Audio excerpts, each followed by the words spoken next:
सत्य की खोज में स्वतंत्रता से बड़ी और कोई भूमिका नहीं है। जिसका मन परतंत्र है, जिसका मन गुलाम है, वो सत्य के दर्शन को कभी उपलब्ध नहीं हो सकता। और मन की गुलामी बहुत प्रकार की है, मन की दास्ता बहुत प्रकार की है। हमें ख्याल भी नहीं है कि मन कितने प्रकार से परतंत्र है, कितने कितने रूपों में परतंत्रता की जड़ियों में मन बंधा है, इसका हमें ख्याल भी नहीं है। सुबह मैंने थोड़ी सी बातें इस संबंध में कही हैं। एक बात को स्पष्ट करके जो प्रश्न आए हैं उनके उत्तर दूंगा।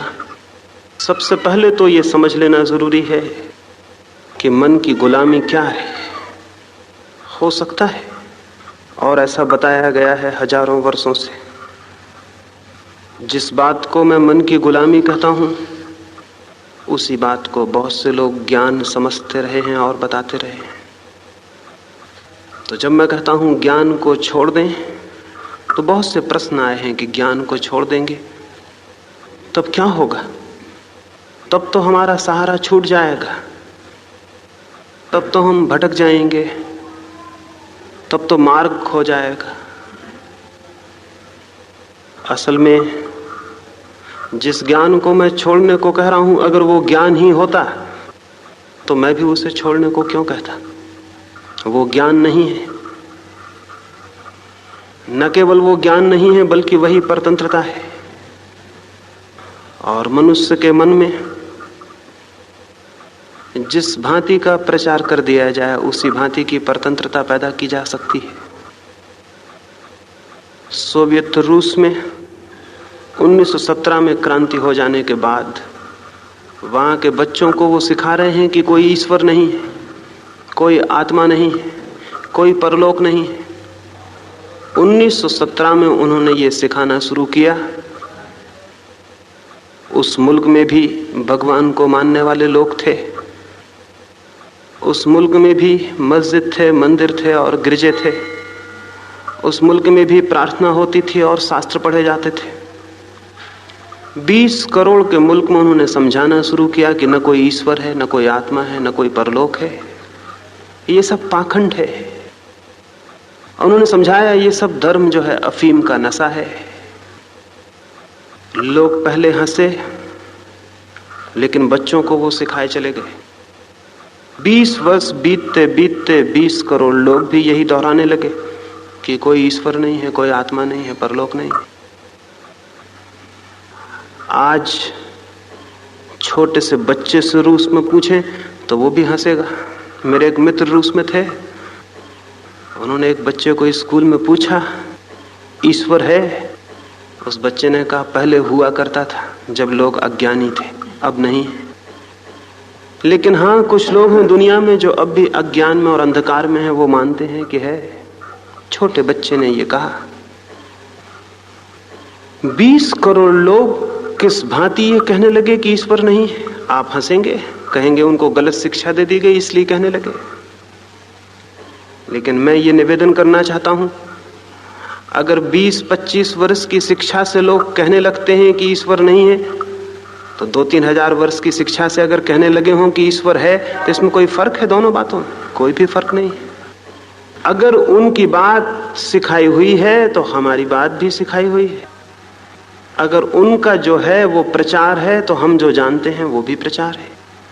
हिंदू घर में एक तरह का प्रचार होता है, मुसलमान घर में दूसरे प्रकार का, जैन घर में तीसरे प्रकार का। 3 प्रचारों का परिणाम होता है कि 3 तरह के लोग खड़े हो जाते हैं। और अलग अलग धर्मों का अलग अलग प्रचार है।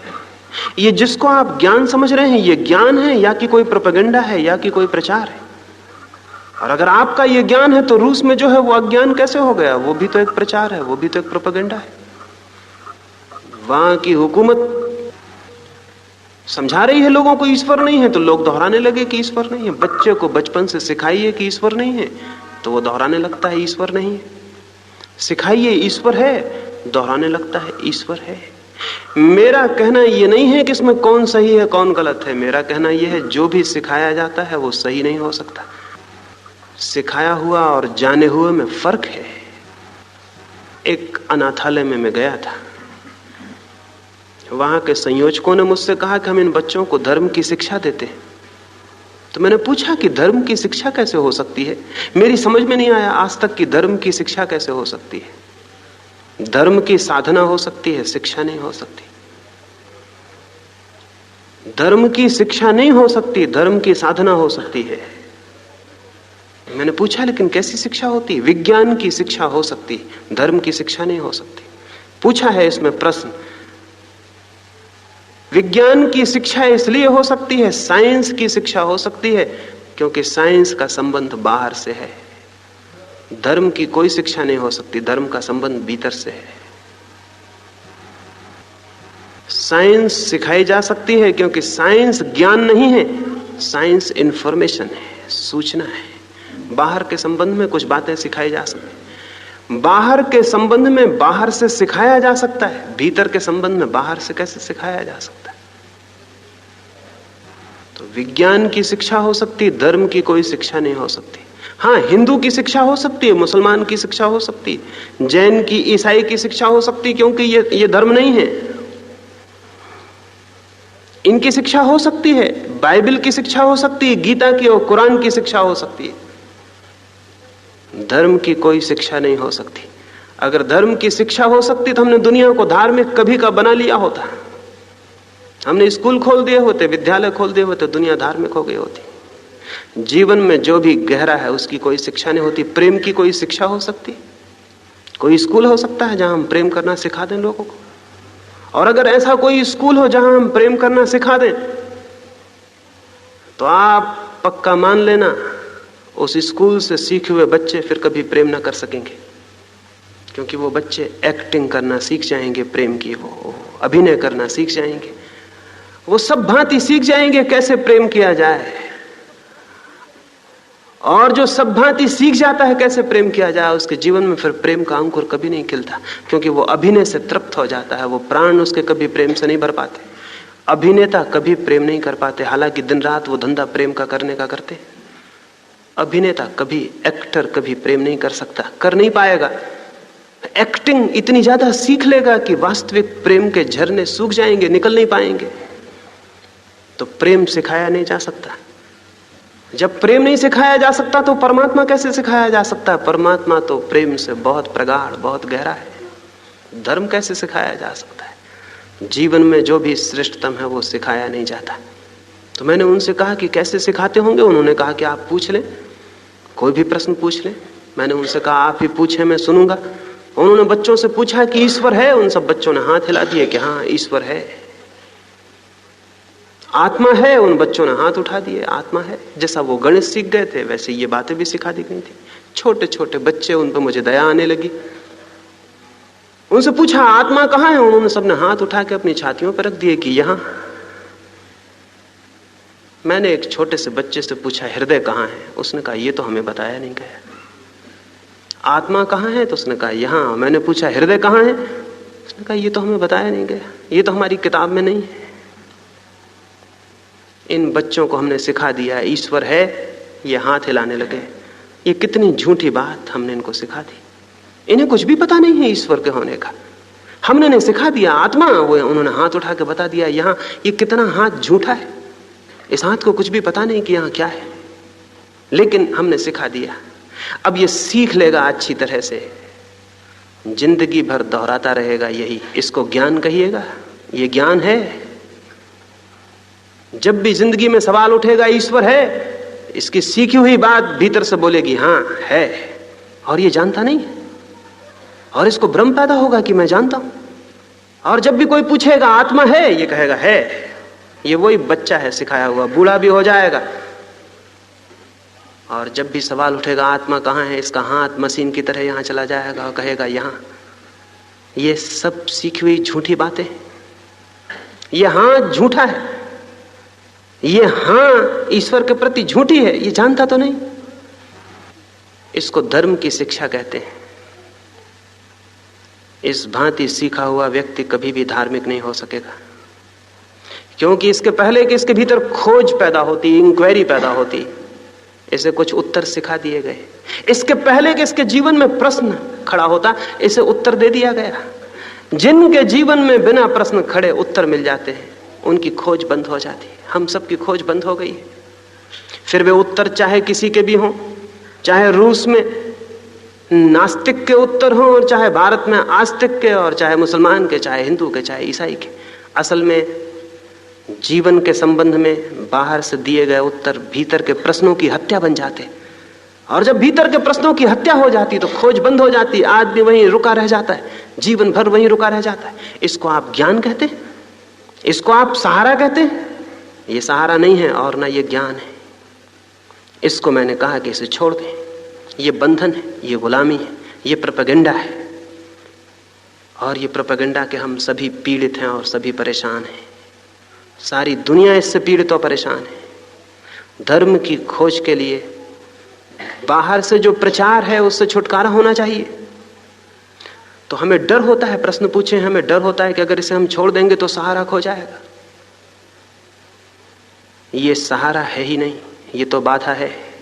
लेकिन होता यह है कि बहुत दिन तक जंजीरों में बंधे रहने से जंजीरों से भी प्रेम हो जाता है। ऐसी घटनाएं घटी हैं।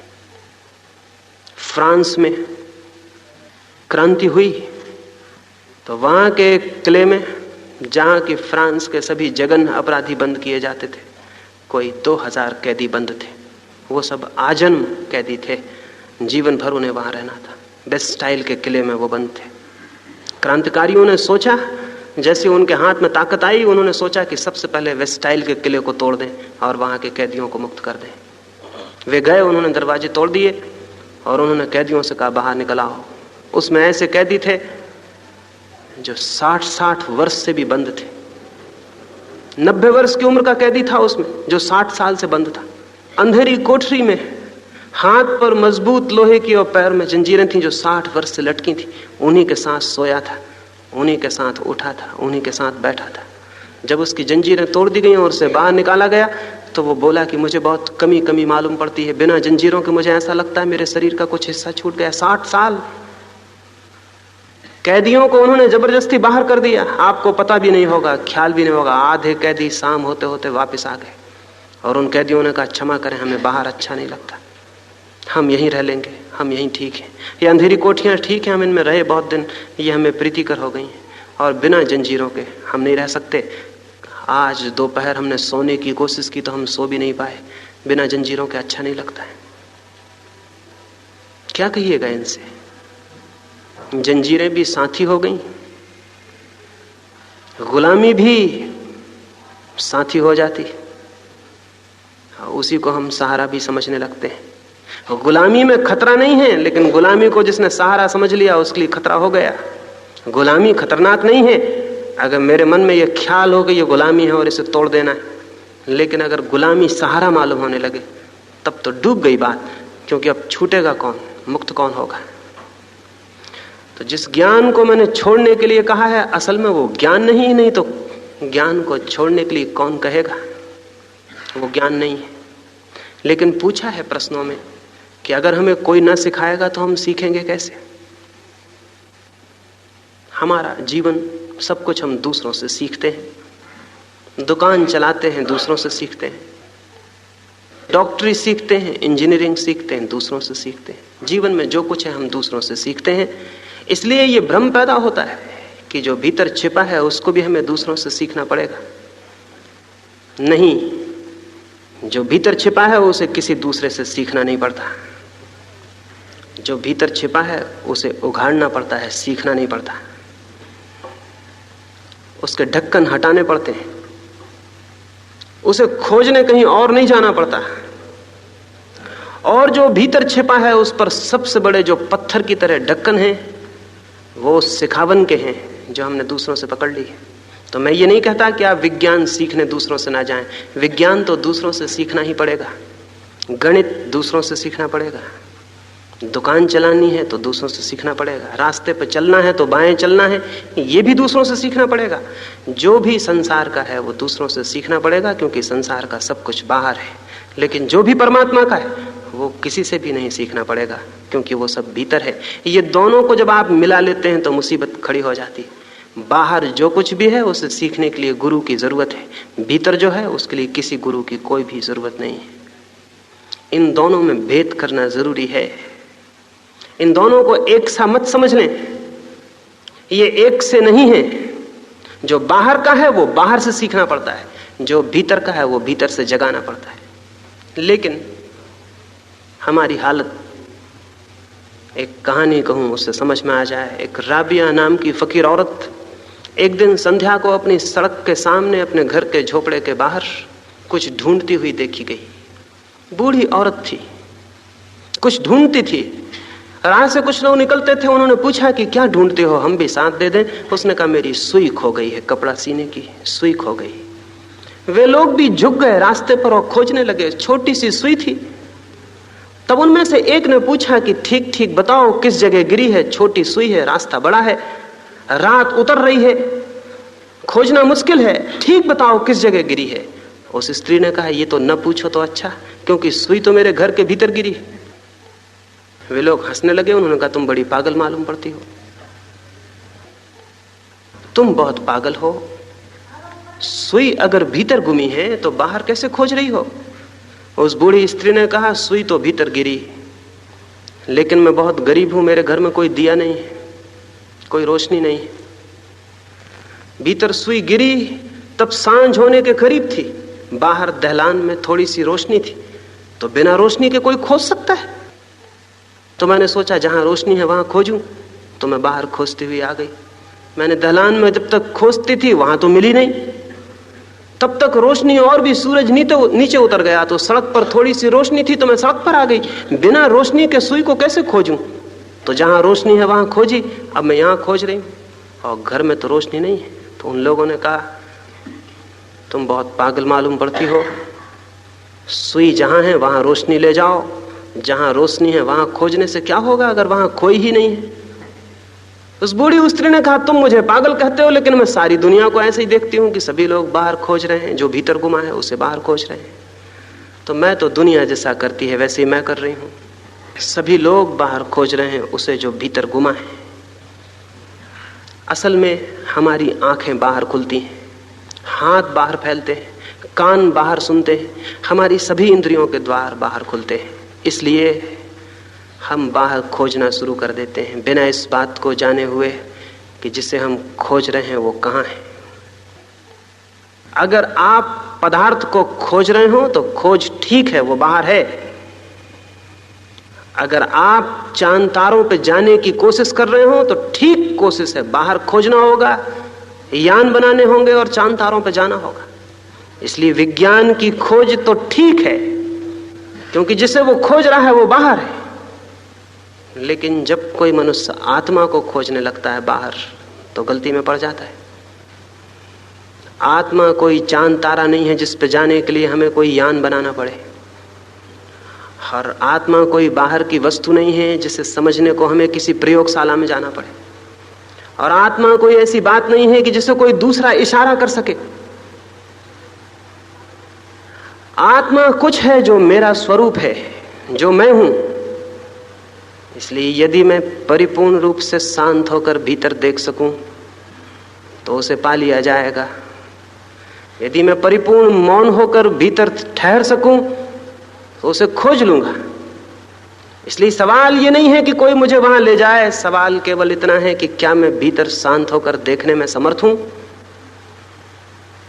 और ये हमारा तथाकथित ज्ञान हमें भीतर नहीं ले जाता, बाहर अटकाता है, किसी शास्त्र में उलझा देता है, किसी सिद्धांत में, किसी वाद में, किसी इज्म में, किसी आइडियोलॉजी में बाहर उलझाता है। और फिर उस उलझन में, उस शब्द में और शास्त्र में और सिद्धांत में, विचार में, उसके ऊहापोह में हम जीवन को व्यतीत करते हैं। स्मरण रखिए, शब्दों में शास्त्रों से ज्यादा और शब्दों से ज्यादा और क्या है, हो भी नहीं सकता कुछ ज्यादा। सत्य है भीतर, शास्त्रों में है शब्द। और स्मरण रखिए कि शास्त्रों के ज्ञान को सीखकर आपके भीतर शब्दों की संपदा बढ़ सकती है। लेकिन शब्दों की संपदा जितनी बढ़ जाती है भीतर, और विचार जितने ज्यादा संग्रहित हो जाते हैं भीतर, उतना ही भीतर मौन और शांत होना असंभव हो जाता है, कठिन हो जाता है। भीतर मौन होने के लिए शब्द छोड़ने होंगे, विचार छोड़ने होंगे, निशब्द और निर्विचार में ठहरना होगा। तो आप जिनको सहारा कहते हैं, मैं उनको बाधा कहता हूं। सब शब्द बाधा है, वो मेरा हो या किसी और का। अगर उसे पकड़ लेते हैं तो भीतर निशब्द होना असंभव हो जाएगा। निशब्द हो जाएं, मौन हो जाएं तो जाना जा सकता है। और पंडित इतना ज्यादा शब्दों से भर जाता है कि वो तो कभी मौन नहीं हो पाता। वो तो रात भी सपने देखता है शास्त्रों के, और दिन में भी उसी ऊहापोह में होता है। दिन रात रटता है, रटता है, रटता है। एक आध शब्द को पकड़ लेता है, राम राम राम राम, तो राम राम ही रटता रहता है। कोई सूत्र पकड़ लेता है, उसे रटता रहता है। या फिर शब्द और विचार इकट्ठे कर लेता है और उन इकट्ठे विचारों की पुंजीभूत करता जाता है। और जितने विचार बढ़ते जाते हैं, सोचता है कि मैं ज्ञान को उपलब्ध हो रहा हूं। नहीं, ज्ञान उपलब्ध विचारों के संग्रह से नहीं होता, बल्कि जहां कोई विचार नहीं होता, उस शांत और निस्तब्ध अवस्था में ही ज्ञान उत्पन्न होता है। विचारों का संग्रह ज्ञान नहीं है, विचारों का मौन हो जाना ज्ञान है। इसलिए जिसे मैंने कहा कि ज्ञान को छोड़ दें, वो ज्ञान नहीं है, वो केवल शब्द की संपदा है। उसमें जो भटकता है वो भटकता चला जाता है। तो ये सहारा नहीं है, बाधा है, बीच में रुकावट है। पूछे हैं कुछ और प्रश्न। पूछा है कि मंदिर है, पूजा है, जप है, मूर्तियां हैं, क्या इन सब में धर्म नहीं है? मैं निवेदन करूं, मनुष्य जो भी बनाएगा उसमें धर्म नहीं हो सकता। मनुष्य जो भी बनाएगा उसमें धर्म नहीं हो सकता। वो चाहे मूर्ति बनाए, चाहे शास्त्र बनाए, चाहे मंदिर बनाए, बल्कि वो इन सारी चीजों को बना के जीवन में और अधर्म के अड्डे बना देगा। हमारे तीर्थ, हमारे मंदिर, हमारी मूर्तियां, हमारे पूजा ग्रह क्या बन गए? उपद्रवों की जड़, केंद्र। उनके केंद्रों से इस सारे जीवन में विष व्याप्त होता चला जाता है। क्यों? क्योंकि हम जो भी बनाते हैं, हम ही तो बनाएंगे ना। जो हम बनाएंगे वो हमसे बेहतर कैसे होगा? मैं बनाऊंगा कोई चीज, मुझसे बेहतर नहीं हो सकती। मंदिर बनाने वालों से मंदिर बेहतर नहीं हो सकता। कैसे होगा? बनाने वाले से उसकी बनाई गई चीज बड़ी कभी नहीं होती, कभी हो भी नहीं सकती। तो अगर यहां इतने बैठे हुए लोग एक मंदिर बना लें, तो वो मंदिर हम सबके जुड़े श्रम से बनेगा। हमारी जुड़ी बुद्धि से वो हमसे बड़ा नहीं होगा। हम छोटे होंगे, हमारा मंदिर भी छोटा होगा।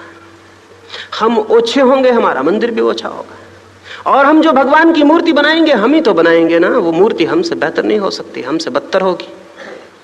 आदमी ने जो कुछ बनाया है वो आदमी से छोटा होगा, है। और उसके परिणाम हमारे सामने। उसके परिणाम ये हुए हैं कि हमारे मंदिर और मस्जिद हमें भगवान से जोड़ें, ये तो दूर, उन्होंने हमें आदमी को आदमी से जरूर तोड़ दिया है। और जो चीज आदमी को आदमी से तोड़ देती हो, क्या आप सोचते हैं वो आदमी को परमात्मा से जोड़ सकेगी? क्या ये संभव है? पड़ोसी से जिसने तोड़ दिया हो वो परमात्मा से जोड़ सकेगी? एक रात एक चर्च में एक नीग्रो ने आके दरवाजा खटखटाया। पादरी ने दरवाजा खोला और देखा कि कोई काला आदमी है। काले आदमी के लिए तो उस चर्च में प्रवेश का कोई इंतजाम न था। वो सफेद चमड़ी के लोगों का चर्च था, उसमें काली चमड़ी के लोगों के लिए कोई जगह ना थी। आज तक एक भी ऐसा मंदिर नहीं बन सका जिसमें सबके लिए जगह हो। किसी के लिए है, किसी के लिए नहीं है। उस चर्च में भी नहीं थी। लेकिन पादरी ने, जमाना बदल गया है, पुराना जमाना होता तो धक्के निकलवा के बाहर करवा देता है कि शूद्र यहां कहां चला आया। लेकिन जमाना बदल गया है, लोकतंत्र की हवाओं ने सारी दुनिया का दिमाग खराब कर दिया है। कहीं भगाए, कहीं उपद्रव खड़ा हो जाए, इसलिए उसने होशियारी की। उसने उस काले आदमी को कहा, मेरे मित्र, मंदिर का द्वार तो खोल दूं, लेकिन किस लिए भीतर आना चाहते हो?